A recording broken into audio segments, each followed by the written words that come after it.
Good morning. I'm Victoria Savage, Nurse Savage on your side, your wisdom guided oracle. And we're having coffee in my beautiful spring mug because it's spring and it certainly felt like it here. And what's come up this year is the load of work that I have outside for spring. And um, yeah, it hit me bigger this year than it has so far. Uh, Maybe because of the injury I had and the fact that there's certain things that I still can't do real well and need to guard against. So, like digging, one of the big things. At any rate, spring is always a lovely time. For some of you, I'm sure there's still snow on the ground. And I was up in the mountains this weekend. It reminded me of a couple of winters growing up when in April there was still this mound of snow. It had been plowed up across the street, and I was so done with snow. So I get how you feel, but there is a feeling in the air. The energy is different. And yesterday was the true spring equinox. I think on the calendar it's tomorrow. But we are in spring, all the new beginnings, the starting over. And the truth is, every day is spring because we can always start over anew every moment because you're not the same person you were seconds ago. You're new every moment. So if you're feeling like you're a bit under the circumstances, if life has beaten you up a little bit, you want to ask, open, willing, ready, guide me. What is it that I've needed to learn from this? How can I grow with this? What is here for me?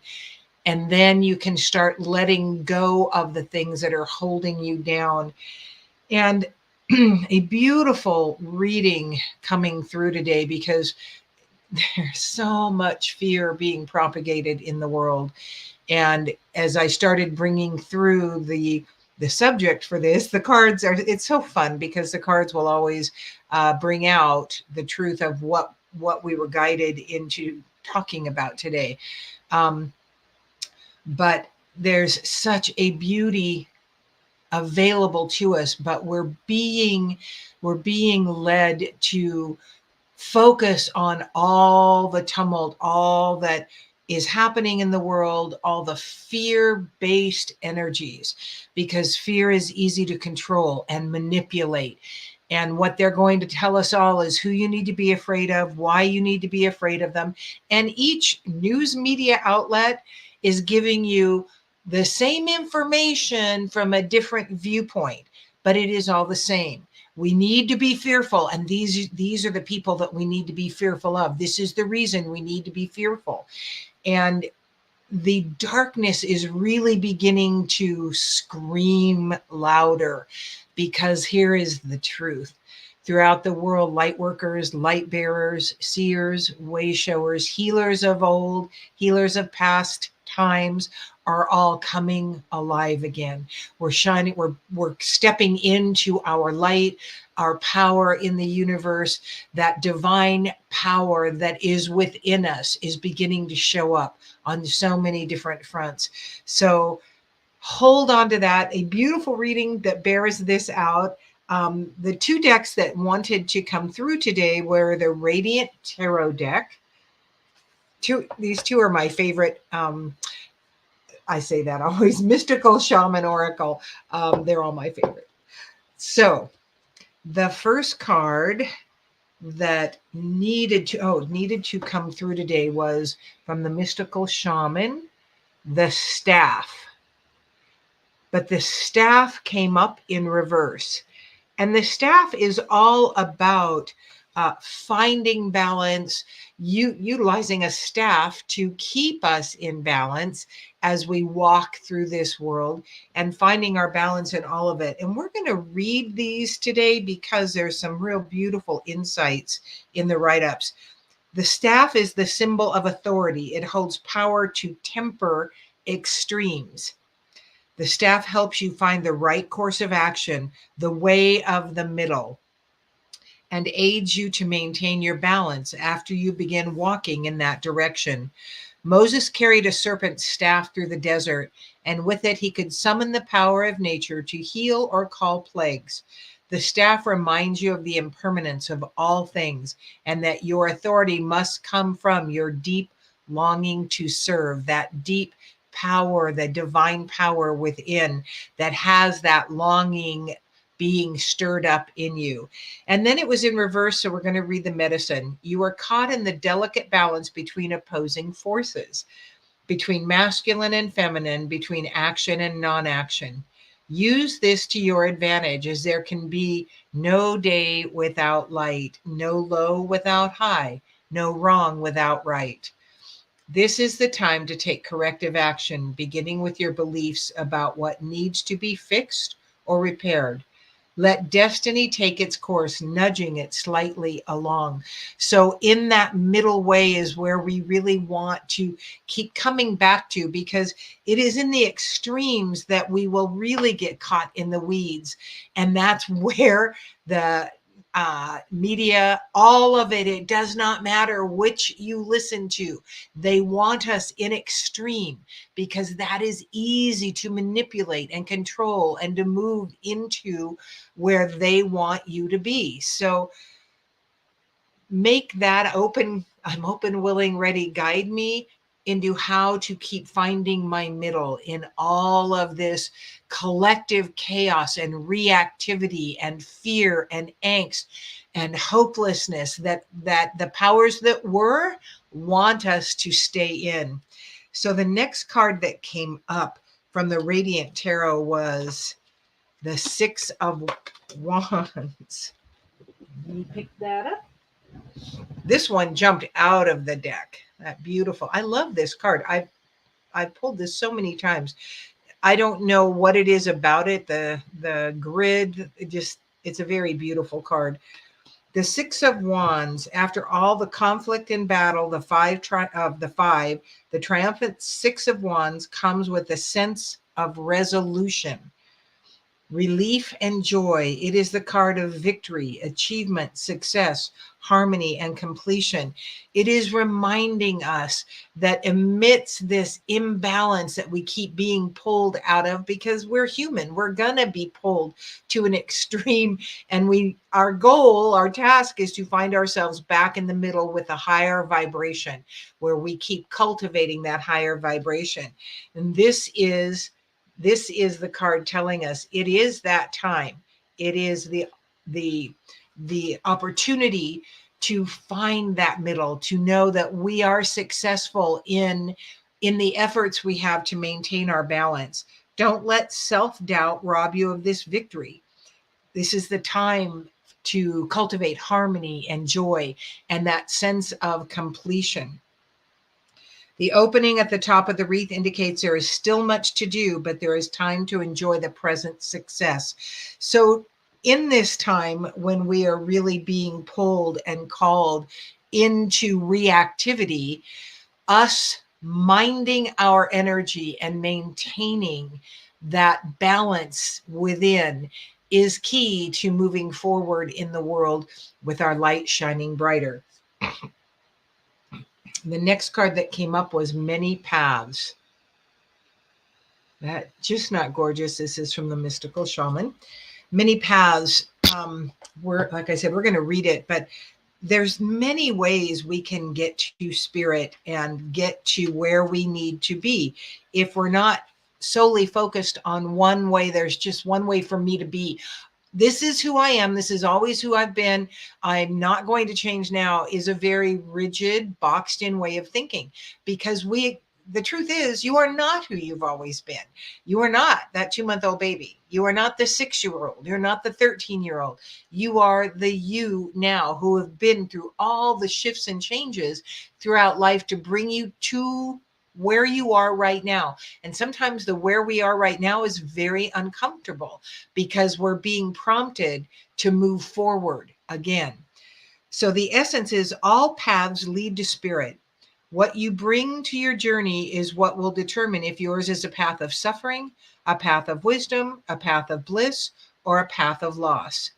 Consider the traveler who met 2 stonemasons. He asked one, "What is he doing?" And the mason replies, "I'm squaring out this stone." He asks the other, who is doing the exact same thing, and gets the reply, "I'm building a cathedral." One man has a job, the other man has found his work and calling. Your call now is to take a big, bold step and leave the beaten path. Heaven and earth are conspiring on your behalf to support you in this move. So if there's this thing that's been in front of you that you keep thinking, yeah, I need to do that, or I would really like to do that, or I wish I could do that. I'm being called, but there's a reason that it's fearful for me, that I'm scared. Now is the time when you're supported in that move. It is vital. And I don't intend to leave the men out who are huge light workers in this process as well. But I did just, it really impacted me, and I took to heart in 2009. Well, I didn't see it then. I only saw it, I don't know, years, 4 or 5 years ago, maybe. Anyway, the Dalai Lama said, the Western woman will save the world. And that really became my mission in what I do. And my desire has always been to positively impact as many people in the world as I can. And that absolutely plays into the mission and to the calling, because we can do this by really simply minding our own energy, working to keep our vibration higher with just a 5-minute process in the morning to help you do that. That is the thing that you want to do regularly. Only 5 minutes is what it takes. So that I just don't have time. I'm so busy. Really, really, can you not take 5 minutes to balance yourself, raise your vibration, and start your day in a different way? So the next card that came up was Fire in Reverse. Let's see what the Mystical Shaman, what card is that? 19.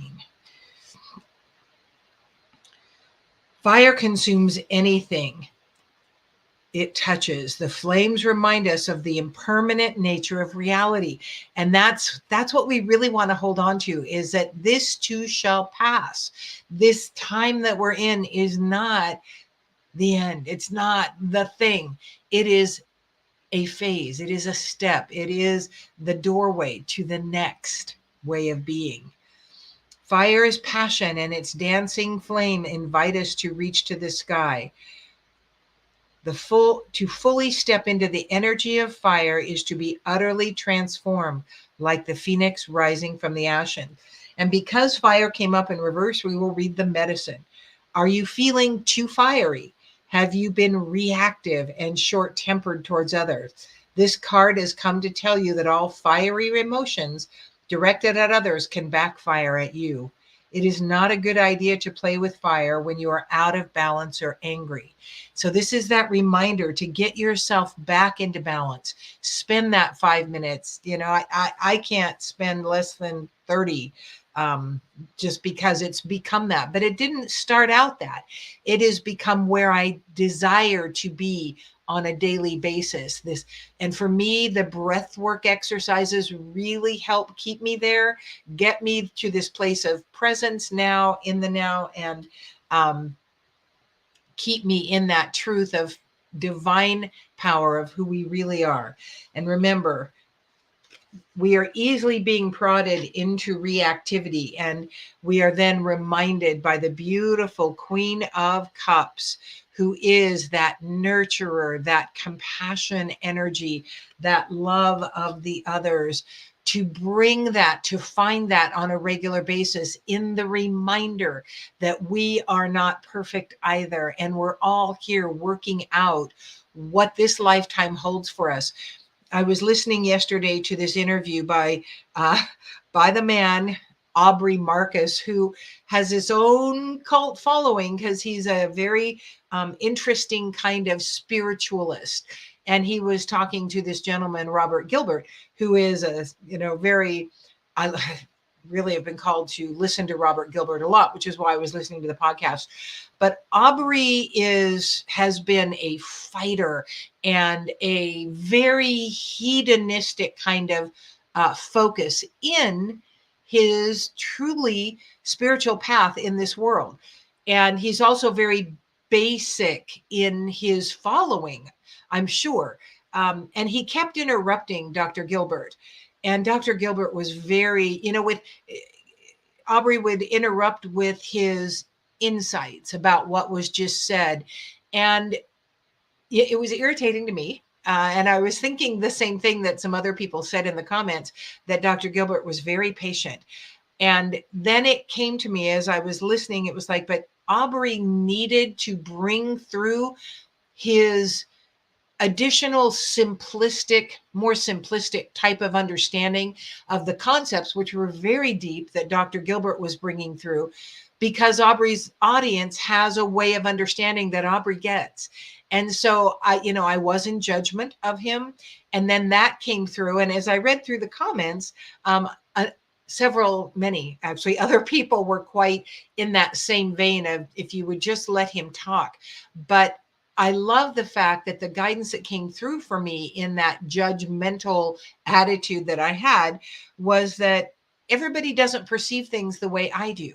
We don't all learn in the same way, and the different people filtering information through in their field of consciousness can help many others understand what might otherwise not be understood. So that passion, that intuitive, compassionate attitude, forgiveness and love and ease is the Queen of Cups. And so in this time of rising tumult and reactivity, we want to stand in that non-judgmental place of cultivating more acceptance of where others are in their path, and allowing love to come through us as often as we can cultivate that with that silly tool of shedding pure love and joy on the others or on anything around you, which will raise your vibration. It does not have to be a person or a situation, but it is very powerful in helping to shift that kind of thing. So a really powerfully balanced reading today in this time of new beginnings, of how we stand in the world, how we walk in the world, and what we can do in order to create more of what we want to see in our life and in our world, and less of what we would rather not see. So I think we are complete on this beautiful day. Just a reminder, there's only a few spots left in this incredibly life-changing retreat in May. And I really encourage you, if you're being nudged into your higher self coming through, this would be the launch point for that. I cannot say how powerful, I really can't describe how powerful that group energy in a retreat is, and all that's going to unfold for every single person, including me and Maggie, the healer I'm bringing in from Ireland. We are all affected by what the energies are in these retreats. So there's a little bit of a selfish reason why I love these retreats so much. So consider that. I will drop the link to the retreat so you can get a little more information of this time of working with Mother Nature, with plant medicine in many different ways, with ceremony, with fire, with healing sessions for every attendee, and the group energy involvement that totally shifts every single person that comes. So thank you for joining me today. Thank you for watching. I'm Victoria Savage, Nurse Savage, on your side, your wisdom guided oracle. Until we meet again.